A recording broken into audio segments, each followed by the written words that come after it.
Welcome to the regular meeting for Government Oversight Accountability. I am Councilwoman Donna Purvis, the chair.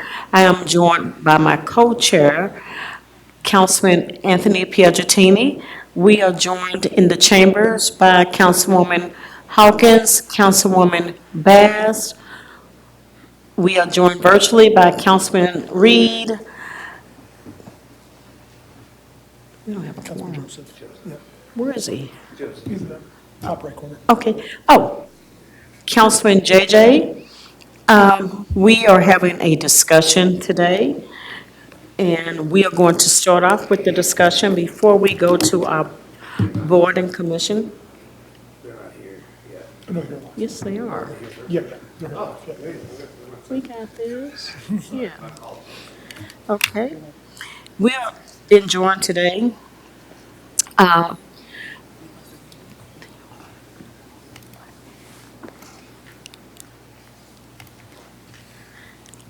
Miss Cherie Briscoe Stewart. She is with the Effective Law Enforcement for All. And for those of you that do not know, she will be moving forward with the monitoring process for the mayor's community, Community commitment. community commitment for oversight on policing. So if you would like to introduce yourself, feel free to do so.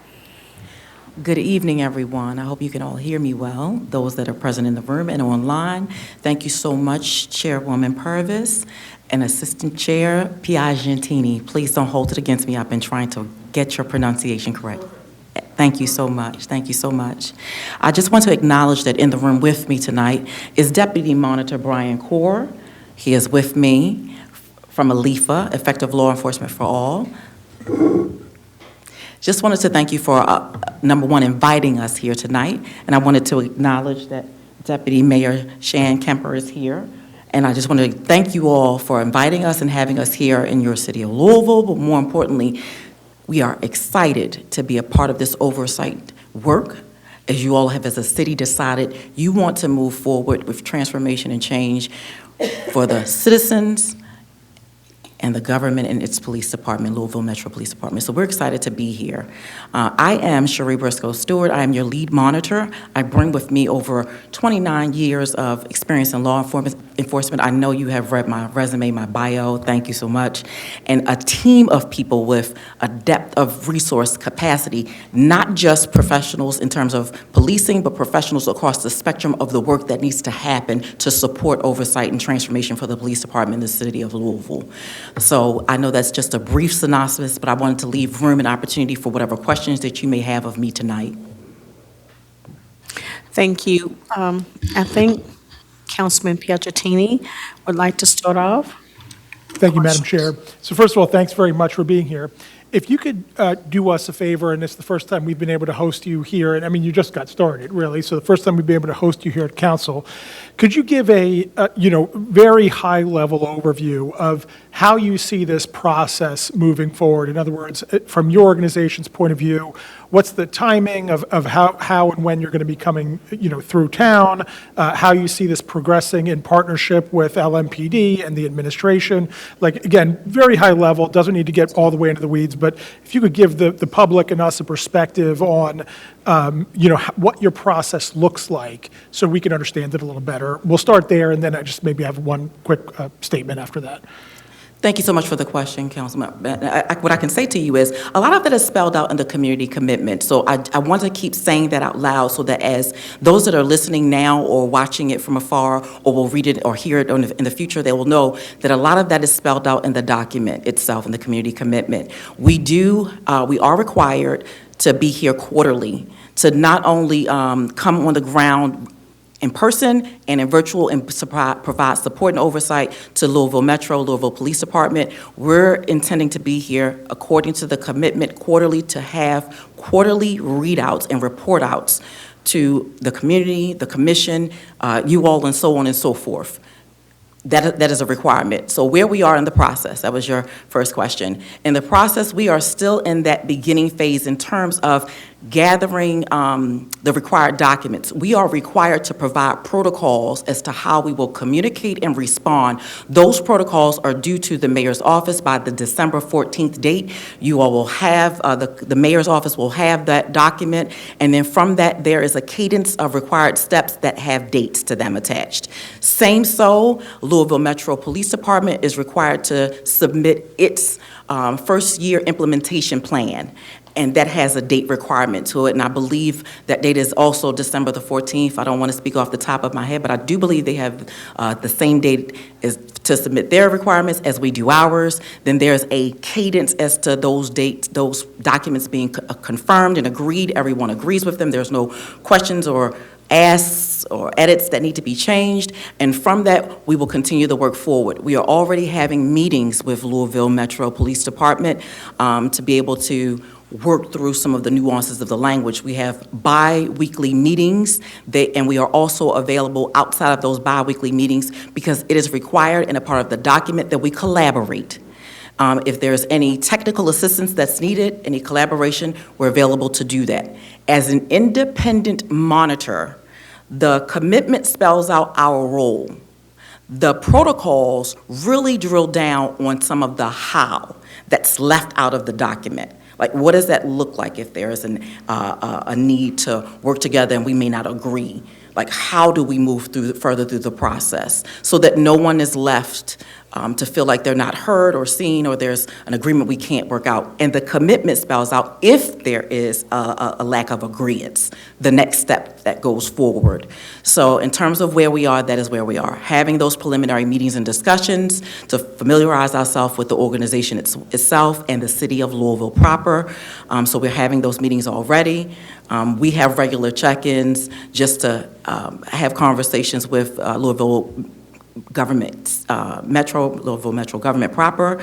And then, of course, we are in town this week, not only to meet with you, we're hosting a listening session. By community commitment, we have to have our quarterly readout sessions to community, but we wanted to start with a listening session. So we're on tour this week, trying to get the word out. There has been a one-page flyer that speaks of that. Today is Tuesday, tomorrow night, 6 to 8.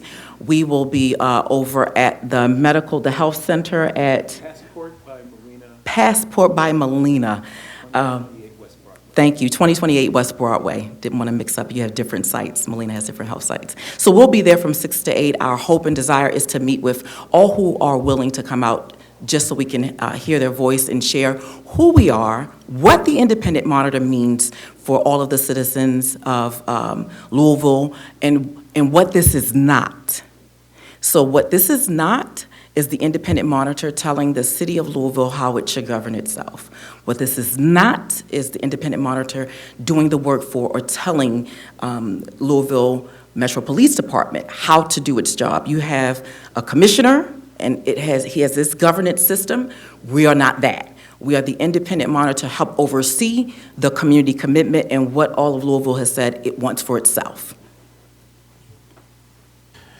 Thank you very much for that. And let me just say that you wrapped up on a perfect point that I want to sort of drill home. First of all, I appreciate you using terms like community commitment and being precise in your language about how you talk about it. And that's so important, because I think one of the things I wanted to accomplish today is to sort of reset with the public what this looks like moving forward, what the role of the independent monitor is versus the mayor's office versus LMPD versus Metro Council, right?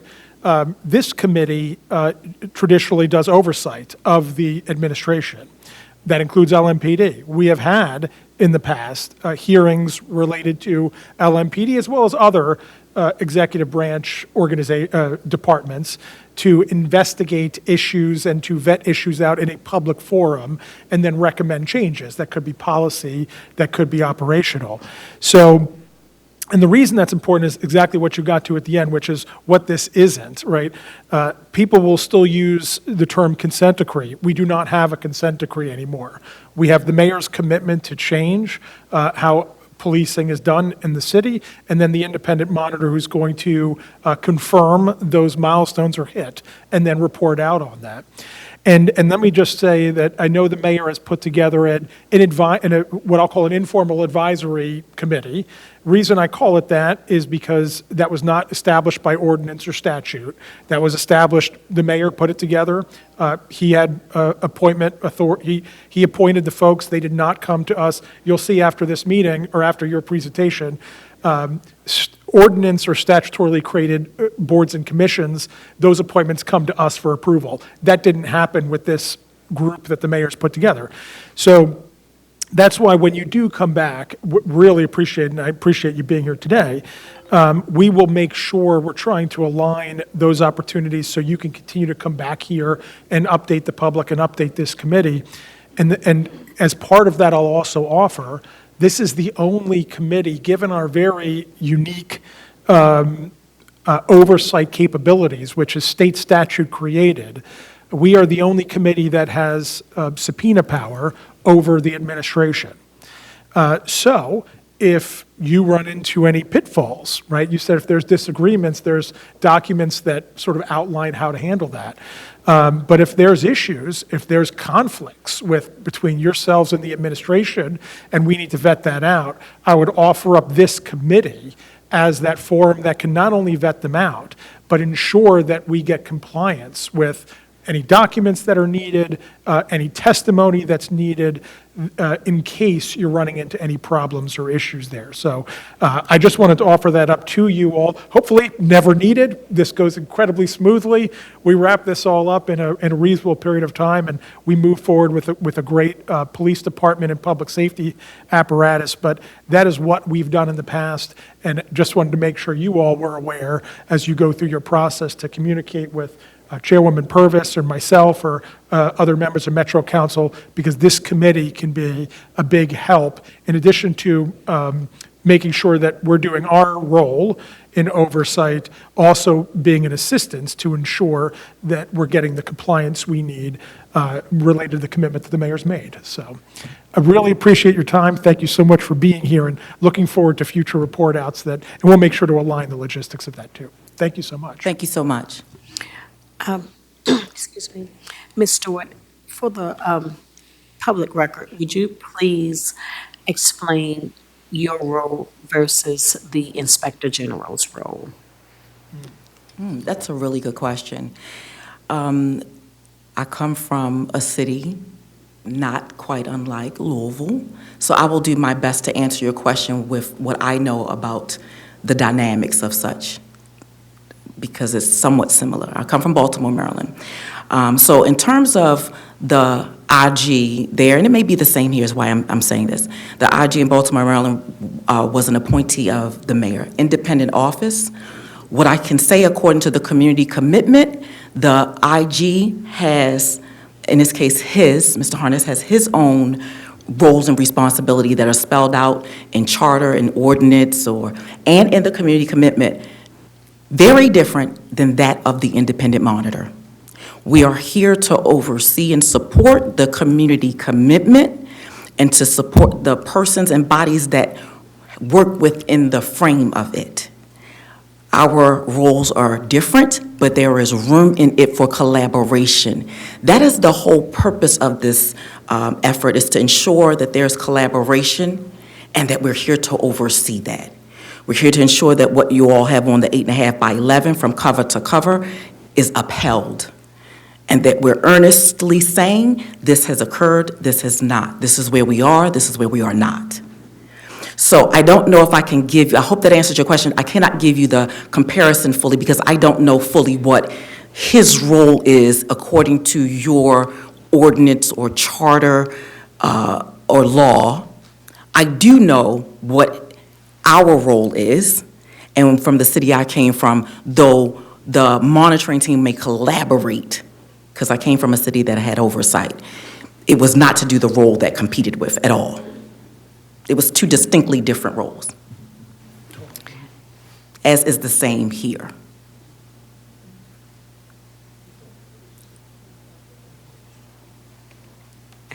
Thank you so much. I'm sure sometime in the future, you will have an opportunity to work with our Inspector General, Mr. Hornis. So just was curious as to how those roles differ. It looks like you all are working working towards the same goal, but I'm sure at some point in time, you all will cross paths. So it'll be interesting to know how that works out. So we'll probably, God's will, ask you to come back in a few months. Thank you so much. And just know that while we're in town, we intend on meeting with various persons. So we'll have something more to share as we communicate going forward. Okay, thank you. Councilwoman Hawkins? How are you today? I am wonderful, ma'am. How are you? Good, I'm blessed. Well, you answered one of my questions, which was, if you haven't been introduced to the community, it looks like that you will be introducing yourself to the community at 2028 West Broadway, correct? Yes, ma'am. Okay, all right. One of the questions that I would like to ask is, how are you marketing? And how did you market getting those materials out to the community? That is a very important. I serve a very huge population that was affected by the reasons that you're here. So I just want to make sure that information, got to the right people, because I've not heard anything about it up until right now. Well, I will say my apologies that you have not heard about it up until now. What I can say to you that this is a listening session. By timeline, we weren't slated to hit the ground per se in official capacity in terms of reporting out until 2026. We did not want to wait that long in terms of introducing ourselves. So within ALIFA, we have had a leadership change. So in that, I stepped up and took on the lead monitoring role. So in trying to coordinate calendars to see when we should come and how we should get ourselves out in front of people, we came up with a flyer and we started trying to share that information. Because in going through this process, we didn't have a list of all of the relationships, a list of all of the individuals to share it with. So we did share the flyer out to the limited resources of relationship that we had handy and available in terms of having email addresses. That's an area that I know we could have done better in as a LIFA, but we did share it with some of our core relationships that we've met to this point and asked for the reshare. Like, can we all reshare and push that information out? And Brian, I don't want to speak. I know you assisted in that in terms of being the community outreach. So I'm just going to ask Brian to kind of share, because I don't want to miss answering the question of how and who. You asked me a very pointed question, and I want to answer that. Madam Chair? Because it really doesn't, I know you all wanted to get here, but you getting here and, boots hitting the ground, making sure that, you're talking to the community. I think that that's a very vital and very important piece. Yes, ma'am. Is to be able to, make sure that you have the people in the room. Yes, ma'am. If you're doing a listening session, you don't want people in the room that don't have a clue of what you understand what I'm saying? So that, and another question I want to know is real quick, would you all be open if you all would let me know when you all are coming back? Absolutely. I would love for you all to come to, I think myself, and maybe a few of my colleagues would be interested in you coming to the community meetings. Absolutely. I think that would, and introduce yourself there. I think that that's very important, and just to not know about this meeting, that within itself is concerning. I believe that everybody, pretty much knows that we've been waiting on you all to make an announcement on when you all were going to get to work. But I'm going to make sure I try to get the word out as much as I can, and I'll try to be in presence. But moving forward, I would love, any materials that you all have, I'll put it in my newsletter. Yes, ma'am. And move forward. Thank you so much for that opportunity to speak to it. And I take accountability for that in the sense that in our internal leadership change, we were just trying to figure out the best week. We recognize we're in December and close toward the end of the year and the holiday, but there are certain commitments that we had to fulfill internally, and I just didn't want to leave out of the calendar year without showing up and saying, this is who we are. But I want to reassure you that this is a listening session, not designed to be one of the formal readouts that are required by community commitment. But we wanted to hit the ground, acknowledge it, especially since we had such a huge change within the organization of ALIFA itself, hit the ground, make relationships, and hear who are the people that need to be in the room, because everyone present, and so some of those that are listening, would better know that. We would not, and we want to make relationship, introduce ourselves, and say, tell us the listing. But we did start from a very foundational place. Yeah. Please, if you want to share some of the individuals who you did share the information with. Good evening, and thank you for having us here as well. I'll just say quickly again, my name is Brian Kaur. I'm serving as Deputy Monitor and Community Liaison, and very excited to be part of this effort with all of you here in Louisville Metro. The outreach has been done very rapidly. We worked with Louisville Metro government through the mayor's office and through the Community Safety Commission to ask all of the members of that commission to reach out. I'd been doing work for a couple of weeks to identify possible venues, both for this particular meeting and as we do the work coming up quarterly. So I also did outreach through those and have asked those organizations.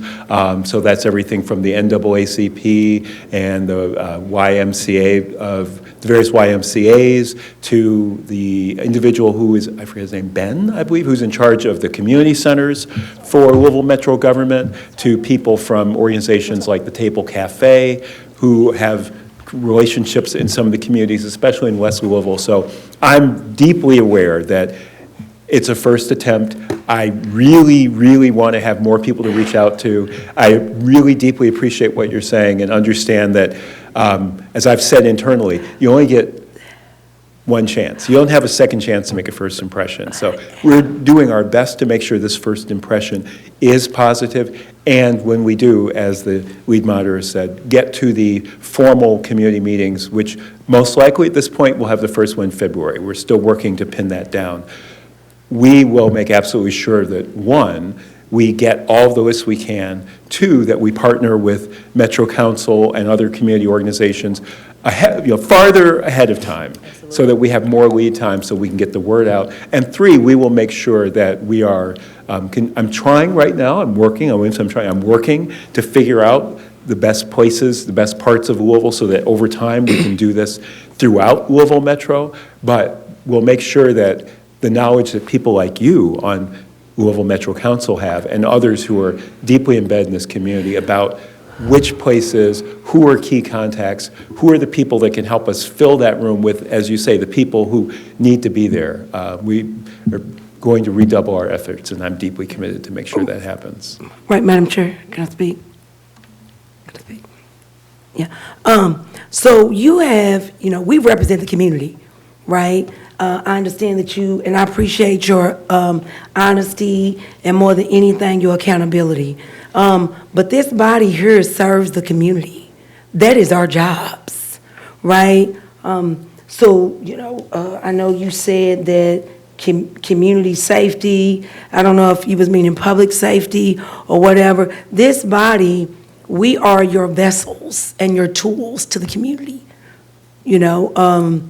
Respectfully, love the mayor and the administration, but they're not your vessel to who needs to be in that room.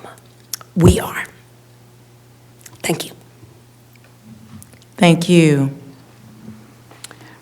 Councilman Liniger. Thank you, Madam Chair. Good afternoon. Thank you for being here. It's nice to meet both of you. Who does the effective law enforcement for all report to?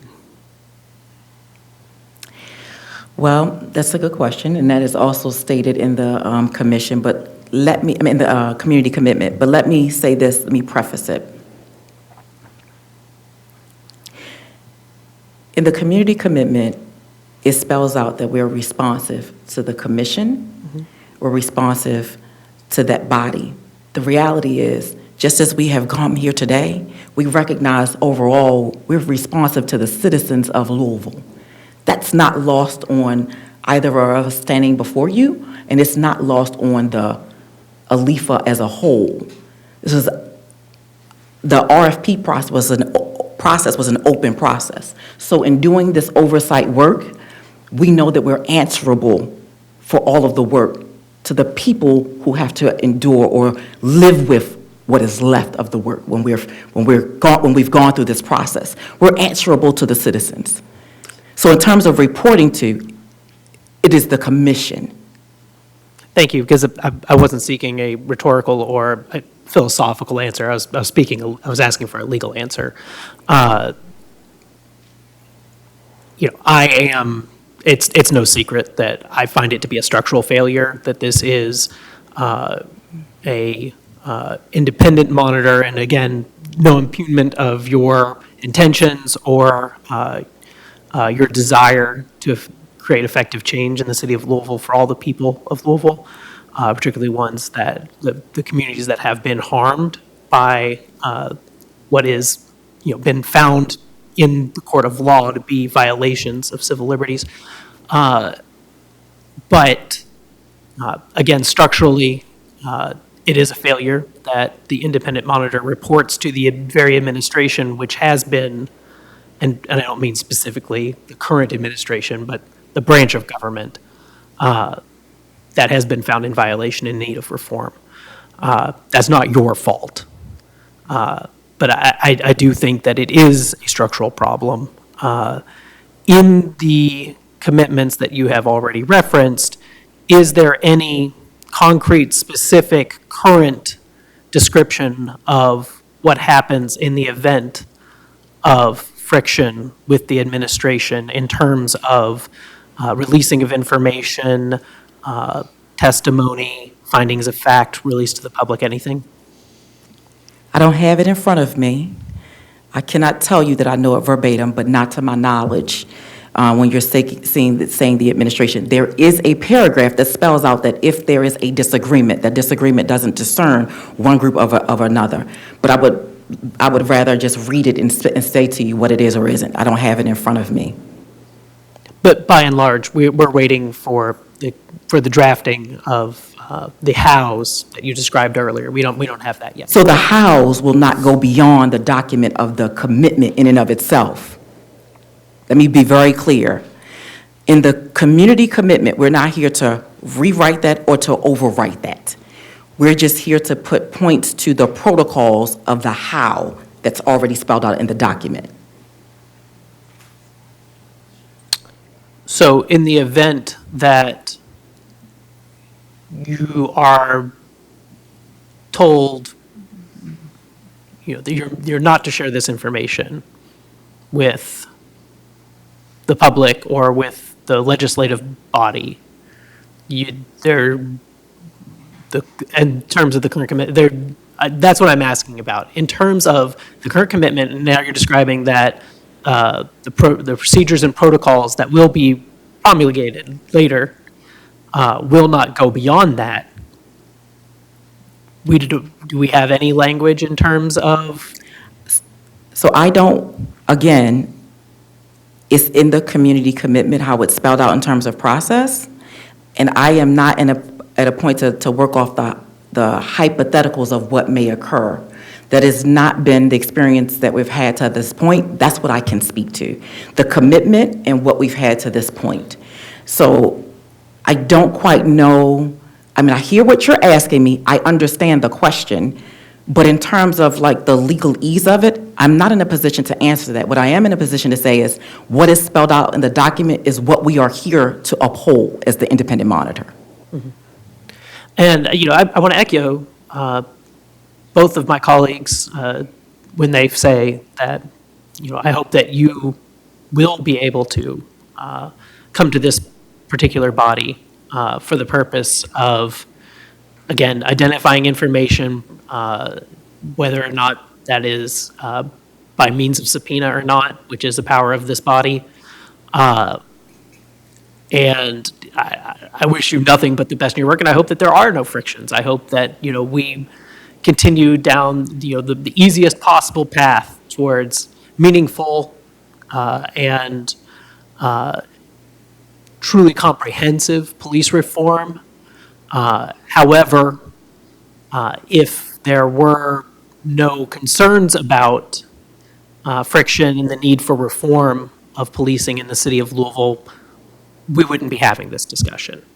Understood. And so that's, I am just, again, I think that there are structural problems with the failure for us to be under an actual consent decree, although we continue as a city to use the term consent decree describing this new process, which is very much a rhetorical failure, and absolutely obscures the fact from the public that we are not under consent decree. And as you said, you are not here to tell us what we should be doing in terms of policing and governing, which is what we would have with the consent decree. We would be under the judgment of the Justice Department, and we would have oversight from the judicial branch. We don't have that now. And I continue to feel that that is a failure of good governance. But again, that's not your fault, and I'm not upset with you about that. It would be ridiculous. But however, with the loss of that, we have lost many things that we would need, in my opinion, for real independent action, even despite your best intentions, and I do believe in your intentions, to affect that change. There are just tools that we don't have now. And there are now ways that I think that there are questions in the public that no one in this room can answer in terms of belief in the effective change that we're going to see in police reform in Louisville with the loss of the consent decree after the actions and decisions of the Trump administration and the subsequent findings of the judge. That's all. Thank you. Thank you so much. Before we end this discussion, I am just going to say that your purpose is to follow policy and procedure that has been written prior to you getting here. You are not responsible for anything other than that. So I want you to understand, you are not responsible for what has taken place here in this city prior to you coming here. You are here to do that job and that job only. Don't feel that you're responsible for anything other than overseeing what is in black and white. You don't have the answers for our deficiencies, why they happened, how they happened. But you are now here to make sure that it doesn't continue to happen. So I thank you for being here. We all have our different feelings on why we're here, how we got here, but we need to be concerned with the fact that we are trying to fix the problem and move on. So I thank you for being patient during this discussion. Thank you for being here, and happy holidays. Thank you so much. I appreciate your response, Chairwoman Purvis, and happy holidays to you all. We so appreciate the opportunity to speak before you. Thank you. Thank you. Unfortunately, I didn't get to speak, Madam Chairman. I tried to get your attention. I did want to have a question. So I hope that I will have an opportunity to meet with them and get some answers to some questions that I and my constituents have. Thank you. Sorry, thank you, but we have to move on. Thank you. Thank you.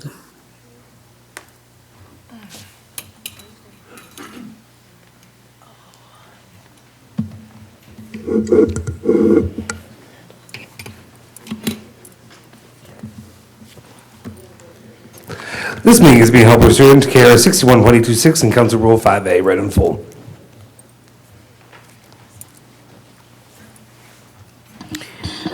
We will now have our appointments. And the first on the agenda is the reappointment of Gina Harris to the Housing Authority Board. Term expires August 15th, 2028. I need a motion and a second. Need a second, please. It's been properly moved. Ms. Jackson. Althea Jackson, Mayor Greenberg's office. Our first appointment is for the reappointment of Gina Harris. This appointment was held over because you guys wanted her to be in person or be able to talk to her. Yeah. She is on attending virtually, so I'll just turn it over to her and you guys so you can ask her the questions that you have. Hi, Ms. Harris, how are you feeling? I'm feeling a lot better. Praise Good. goodness. It's good to see you. I don't have any questions for you unless you want to provide us with some information. I got some. I'm in the queue.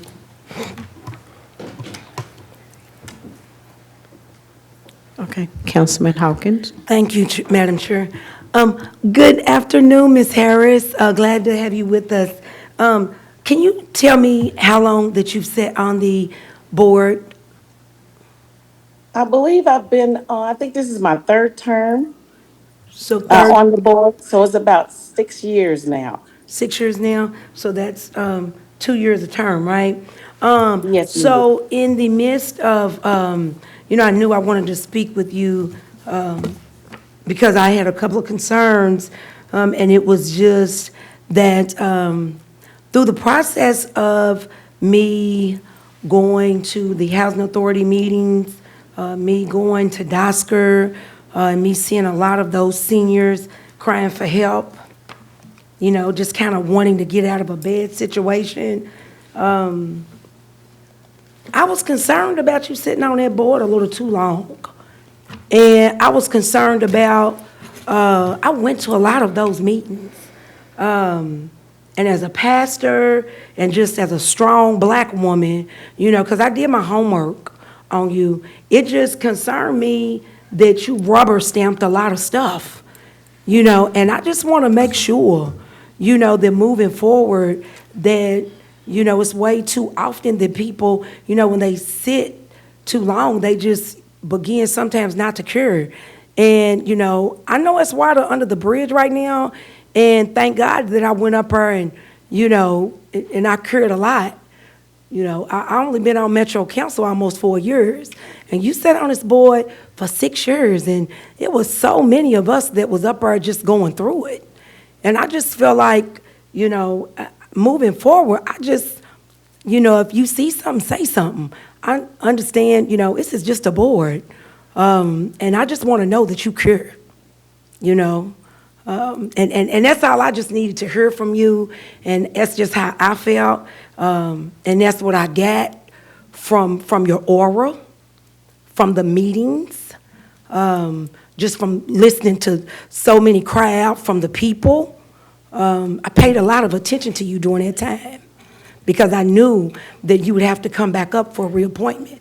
And I'm not here to stop your appointment, but I'm just here because sometimes, people sometimes need to bring things to our attention that we don't see ourselves. So, thank you, Chair. Are there any other comments or questions for Ms. Harris? If there are none, we are ready to vote on this appointment. All those in favor, say aye. Aye.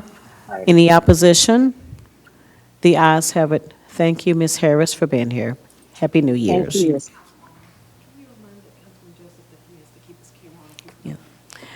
you. Councilman Joseph, please turn your camera on. Is it on?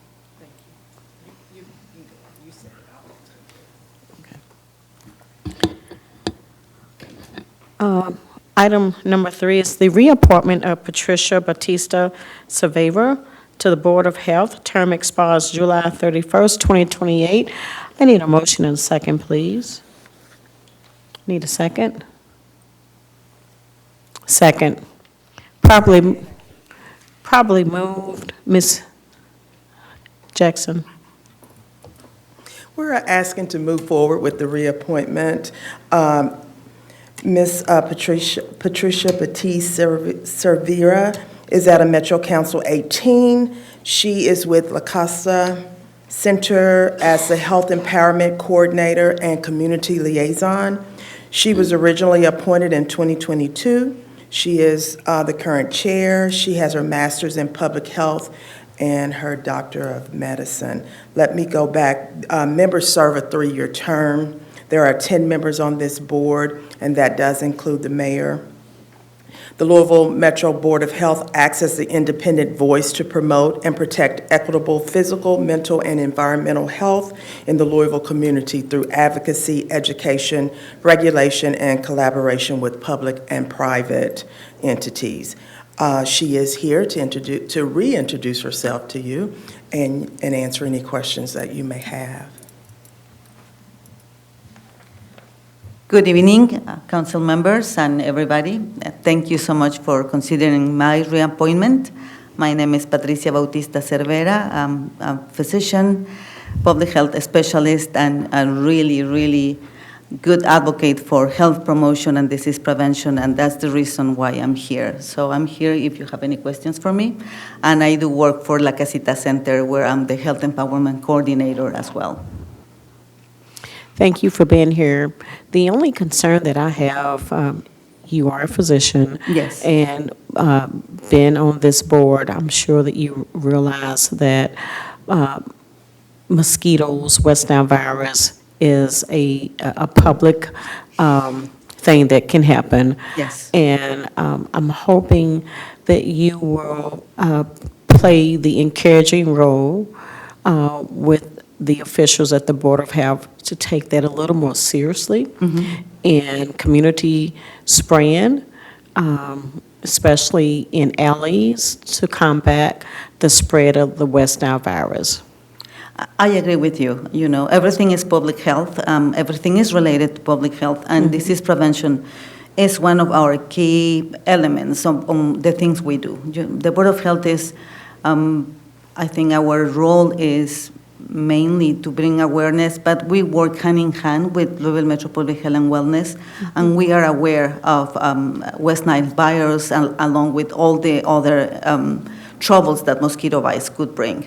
So yes, and you know we have a session at every meeting that is called the perspective session, and what we are trying to do is with these sessions to share with the whole community what is that, you know, different parts of the Louisville Metro, not only public health, but all Louisville Metro is doing towards the well-being for the whole community. And you mentioned one issue that we have had in mind to bring into the perspective session, so we can discuss not only about fogging and the importance, but to bring awareness on the prevention that the whole community should be doing, you know, trying to work as a team. We know that collaboration is the key part on the well-being for everybody. Not only one part of the community, not only one sector of the community or one neighborhood of the community, but the whole community. And to do that, we need to bring awareness, but most of all, collaboration. And we are aware of that. So that's going to be one of our perspective sessions in the near future. Not only the importance of fogging, but also what we are using and if we can be better.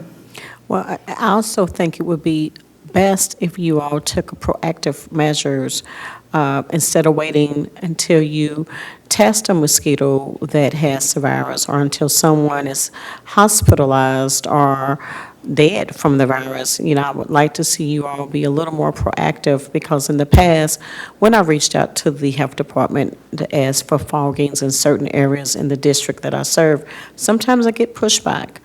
And I'm just trying to save lives. And so I'm hoping by you being on the board that you can instill in them how important this is.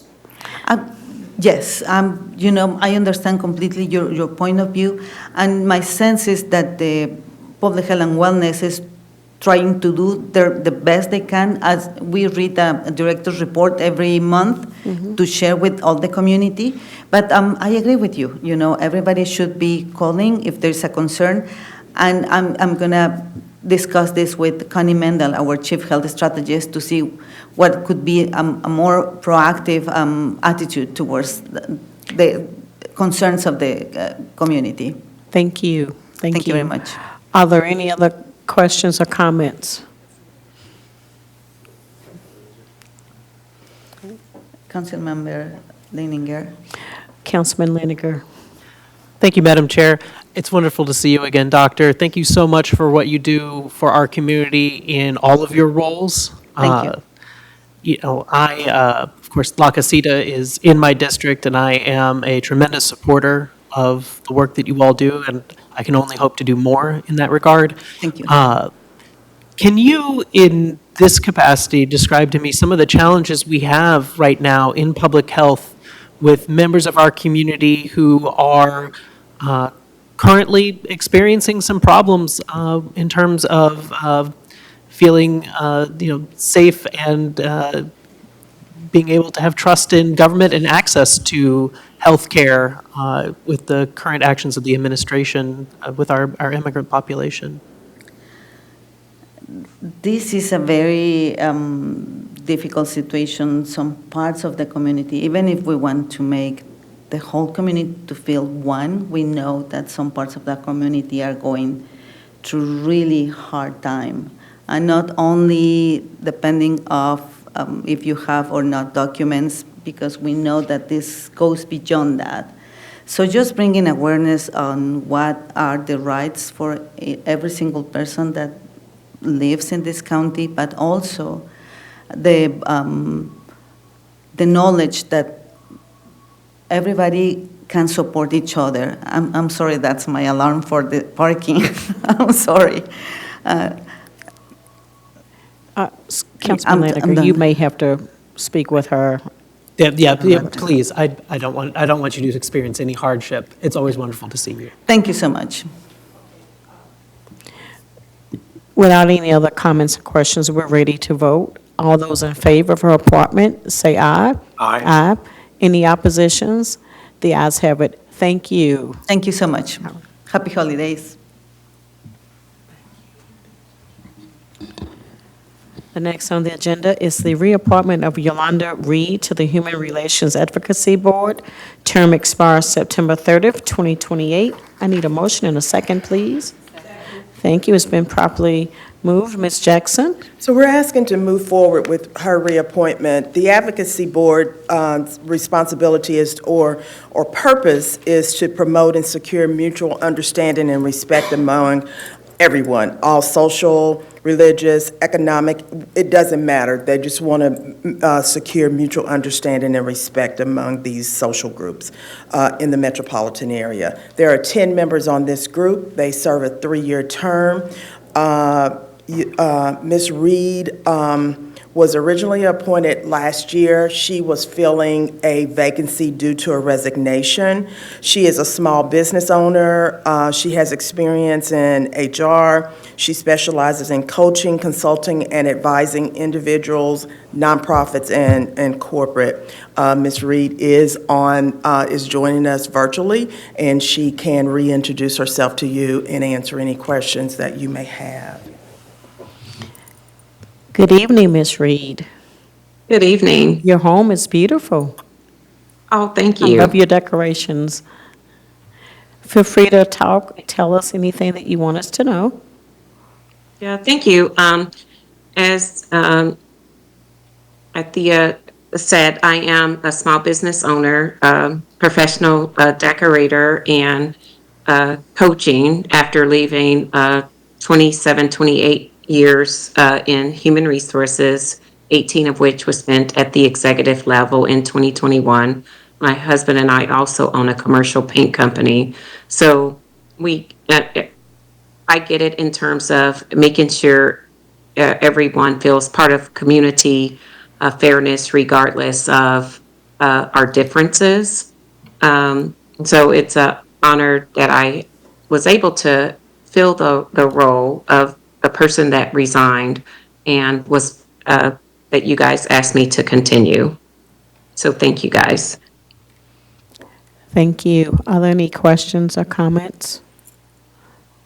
Okay, we're ready to vote on Ms. Reed. All those in favor, say aye.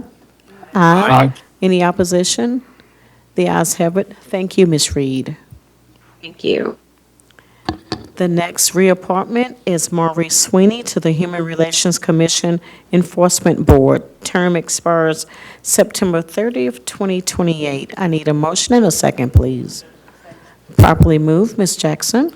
So this board is a 7-member board.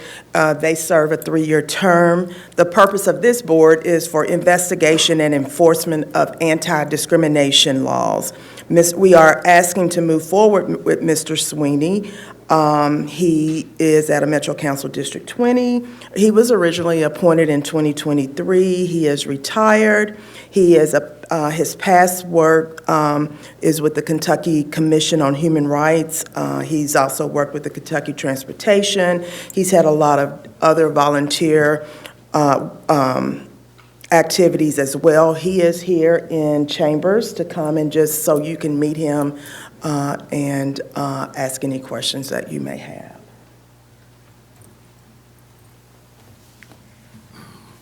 Thank you for your consideration for my reappointment, and I'm available to answer any questions.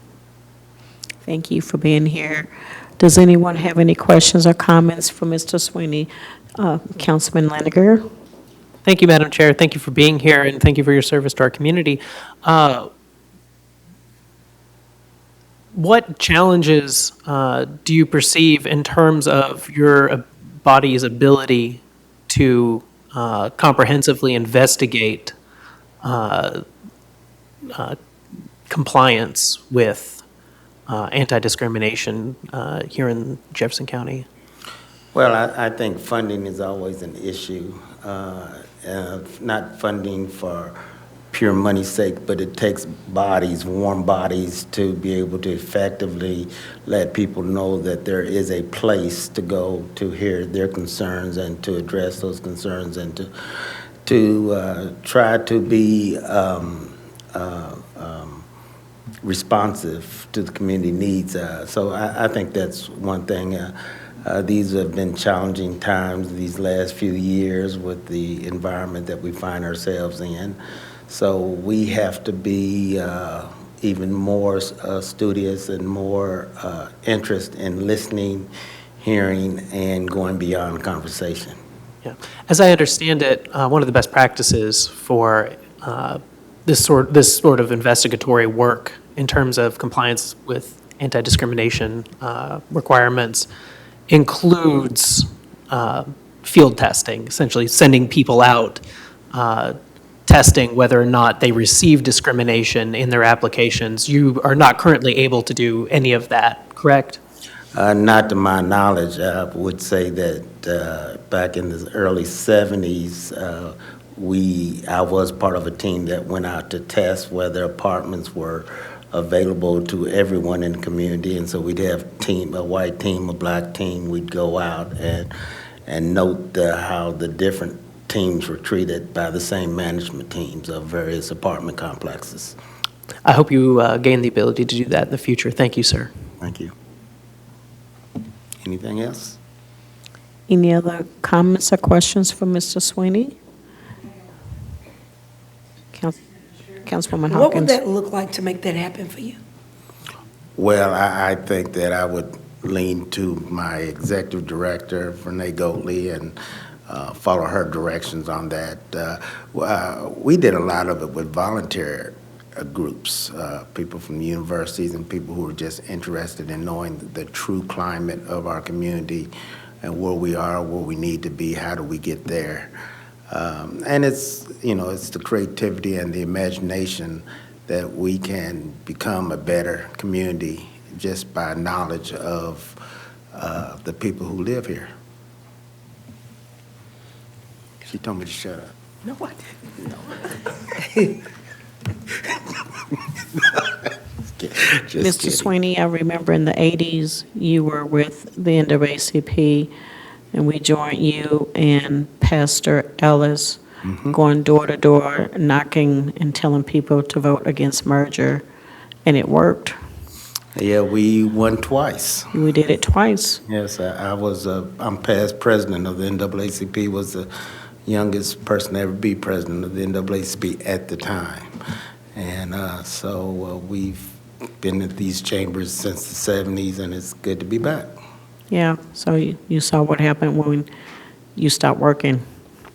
Well, keep hope alive. Oh, you didn't pass the baton to the right person. Okay, thank you. Thank you for your years of service to the community. It means a lot. You're still out there working for the community, so I appreciate it. Thank you. I appreciate your comments very much. Thank you. All right. We're ready to vote. All those in favor of Mr. Sweeney's reappointment, say aye. Aye. Any opposition? The ayes have it. Thank you. The next item on the agenda is the reappointment of Mark Benitez to the Planning Commission. Term expires October 1st, 2028. I need a motion and a second. Properly moved. Ms. Jackson. So we're asking for this reappointment. This is for the Planning Commission, and the purpose of the Planning Commission is to direct the economic growth and physical development of Jefferson County and the communities therein, and to guide development in such a manner as to ensure prosperity, health, safety, and just the general welfare. There are 8 members on this, plus 2 ex officios, and they do serve a 3-year term.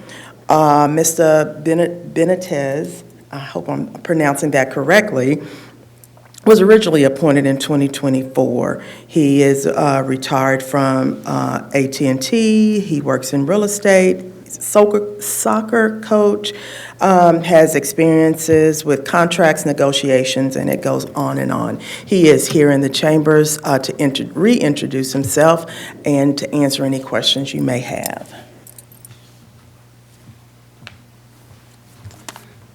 Hi again, it's Mark Benitez, close enough Benitez, that's all right. Thank you, committee members, for considering me again to be on the Planning Commission. It's been a great thrill the last couple of years, so I appreciate your consideration and I'm happy to answer any questions. I don't have any questions for you, but that's a difficult commission to be on, so I thank you for your work. Thank you. If there aren't any questions or comments, we can now move to vote. All those in favor, say aye. Aye. Any opposition? The ayes have it. Thank you, sir. Thank you all. Next on the agenda is the appointment of Bridget Johnson to the Affordable Housing Trust Fund Board. Term expires December 31st, 2027. I need a motion and a second, please. Properly moved. Ms. Jackson. So we are asking to move forward with Ms. Johnson's appointment to the Affordable Housing Trust Fund Board. There are 13 members on this board. Metro Council does have an ex officio member that is appointed by the council president. That is currently Ms. Councilwoman Hawkins. This board serves a 3-year term. This board has prescribed seats. This particular seat is for a representative of a nonprofit developer west of 65. Ms. Johnson is the president and CEO of New Directions. She is out of Metro Council District 26. She has served on various boards. She has a Master of Business Administration from the University of Louisville, and she has various certifications and trainings. She is here in chambers to introduce herself. You want to come up, Ms. Johnson? Hello, Metro Council. My name is Bridget P. Johnson. There's a couple of Bridget Johnsons here in Louisville.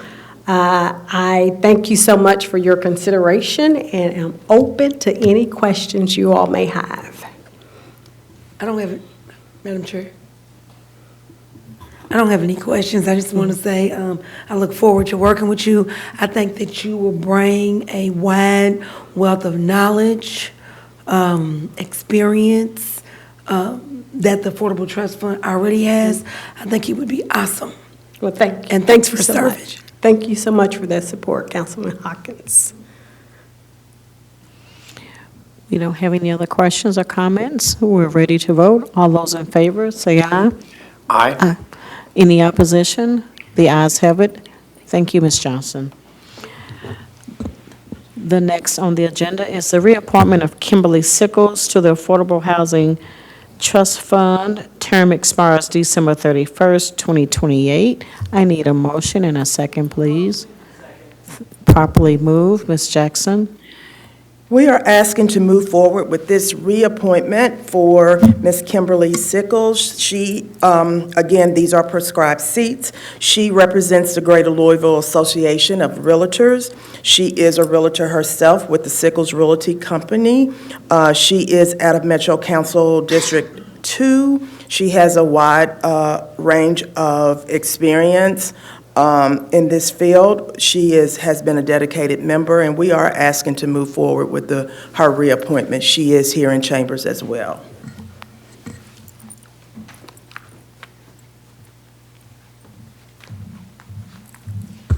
Good evening. My name is Kimberly Sickles, and it's an honor to be here before you. I'm here to answer any questions you may have.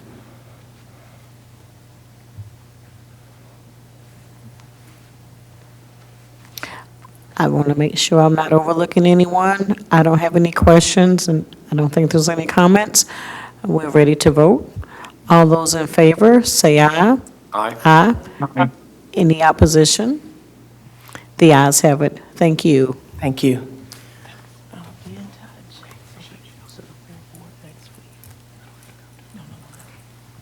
touch. The next appointment is Robert Blair to the Air Pollution Control District Board. Term expires June 30th, 2026. I need a motion and a second, please. I need a motion and a second, please.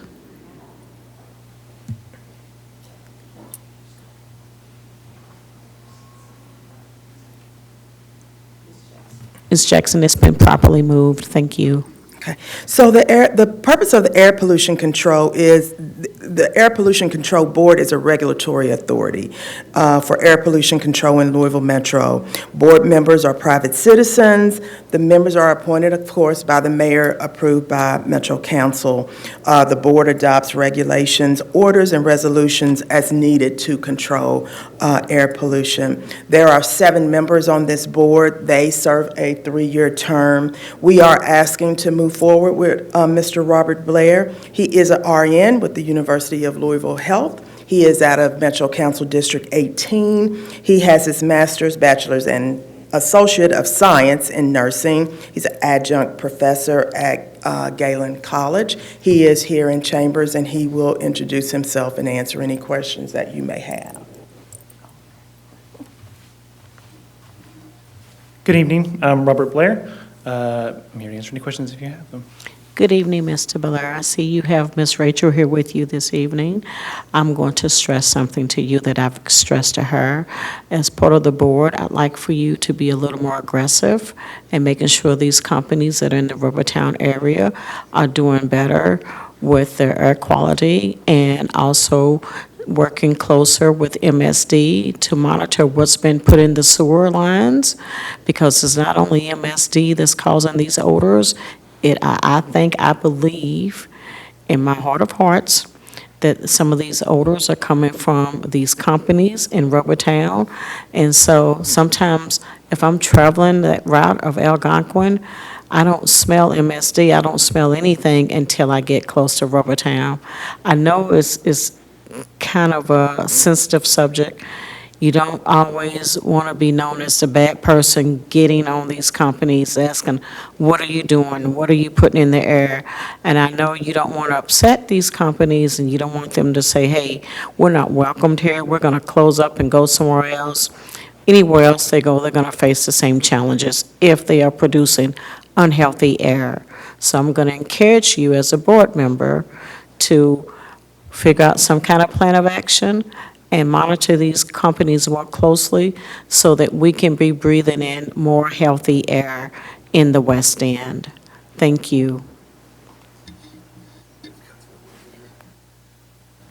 Councilman Liniger? Thank you very much, Madam Chair. And this is a question maybe that you could answer, but it might be more appropriate for someone else here today.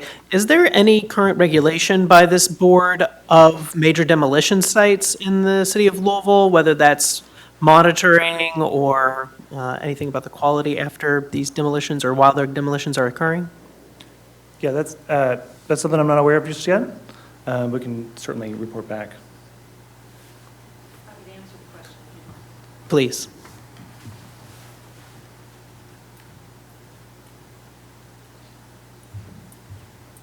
Good evening. I'm Rachel Hamilton, and I'm the director of the Louisville Metro Air Pollution Control District. Demolitions are regulated here in Louisville Metro, both for asbestos, that's part of what our agency regulates. We also regulate dust. There may be dust at a construction site. There are methods that can be used to control those dusts. Generally speaking, we've seen some individuals use air monitoring as part of their work. It's not a requirement. So, do you have a particular concern? In my district, the Urban Government Center and hospital demolitions is a frequent topic of constituent communications to my office. Particularly concerns the fact that one of the reasons why these buildings are being demolished is asbestos contamination, mold. They were deemed unsalvageable by the developer when the property was deeded over. And so in light of that, constituents are very concerned with air quality surrounding the demolition. So I just wanted to take this chance to ask if there were any regulations, if there were monitoring that was required, especially for major demolitions like that, which it's a very major demolition. If there aren't, I would encourage such regulation. I can assure you that the asbestos has been abated from those facilities. And any time that you have a constituent, the way that we regulate dust at a construction site like that would be whether or not visible dust is crossing that fence line. That share their concerns with us. We have compliance officers who are available to go out and observe that and be sure that they're taking all reasonable precautions to make sure that dust stays on the site and at a low level. Thank you. Thank you, and I will reach out and take you up on that. So I wanted to ask, when you tear down a building, isn't that asbestos supposed to be removed prior to tearing down the building? If it's safe for a company to do a thorough survey for certain types of buildings, for most residential structures where a residential developer is going to take down, someone who owns their own home, is going to take down a piece of their property, it's exempt from the asbestos federal rules that we implement. For anytime you have a renovation or demolition at a site, renovation is taking out a load-bearing wall. If it's commercial or other type of structure with more than 4 residences, then you have to do a thorough survey for asbestos. If it's present, it can be abated. If it's unsafe, say for a house that's got a demolition order, that entire house will be taken down as asbestos-containing material if it's unsafe for it to be thoroughly surveyed. So, I don't know. I'm not real sure about that because whether it's a residence or a commercial property, and once you disturb it, those fibers travel. So if your house is next to my house and they remove that old roof that has asbestos and whatever the shingles, I'm still going to be subjected to those fibers. It takes years for those fibers to settle down. And so that's. Well, I think it would be helpful if you'd like for us to find some time to sit down together with you and talk about that asbestos program. We are more than happy. I think that's something Councilman Laniger and I would probably like to talk to you about. Absolutely. And maybe revisit and look and see what's on the books as far as how to address it legally. Right. To let you know, we do implement the federal national emissions standard for hazardous air pollutants for asbestos. We also have a district-only work practice standard regulation that goes beyond those federal rules. Okay. Thank you. Thank you.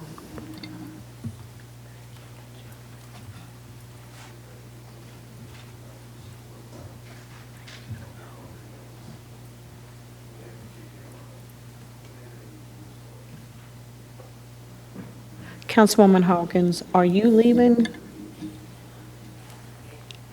We're going to lose our quorum.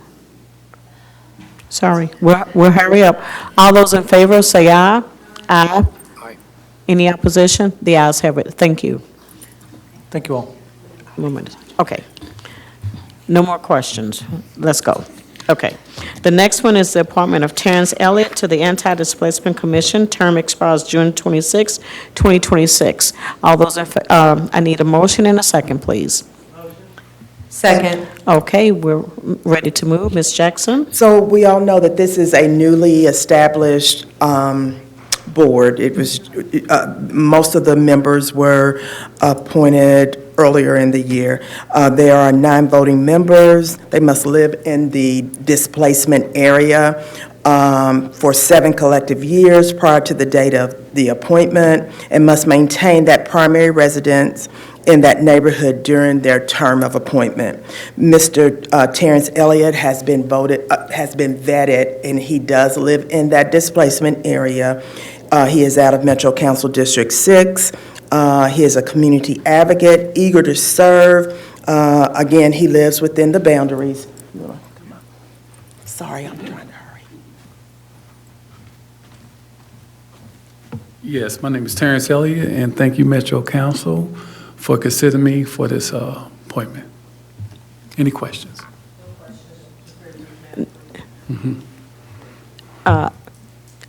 Sorry. Hurry up. Thank you, Madam Chair. I just can't have you come into this chamber without me saying, "My man." Thank you. Thank you so much, JP. No more questions, comments. We're ready to move on this. All those in favor, say aye. Aye. Any oppositions? The ayes have it. Thank you. We'll thank see you. you around. Thank you, Take care. I'll be in Okay. touch. Okay.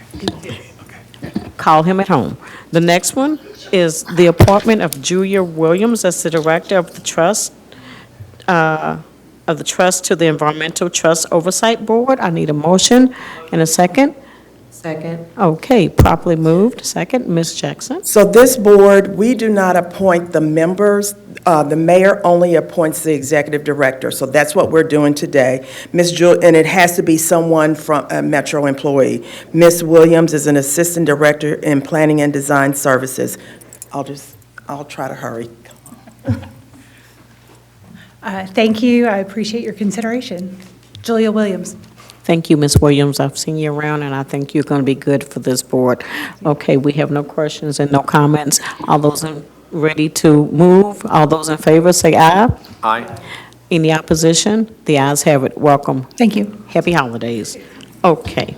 The next one is the appointment of John Zick to the Louisville Convention and Visitors Bureau. Term expires August 16th, 2028. I need a motion and a second, please.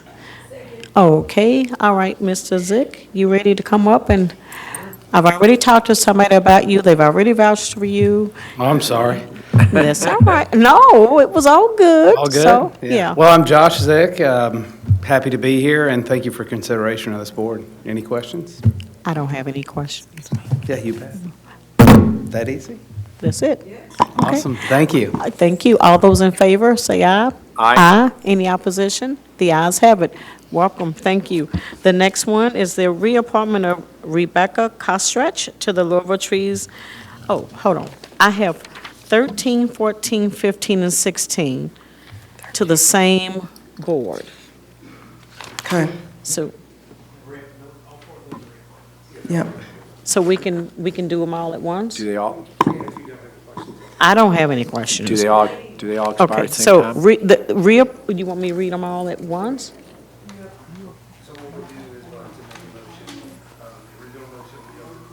Make a motion for one, yeah.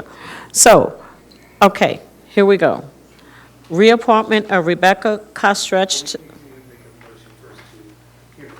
I'd like to make a motion to hear 13, 14, 15, and 16 together. Can I get a motion? Second.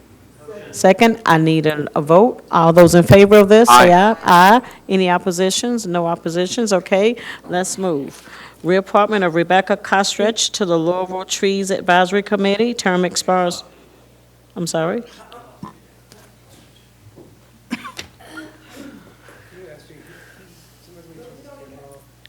We can't. I can't.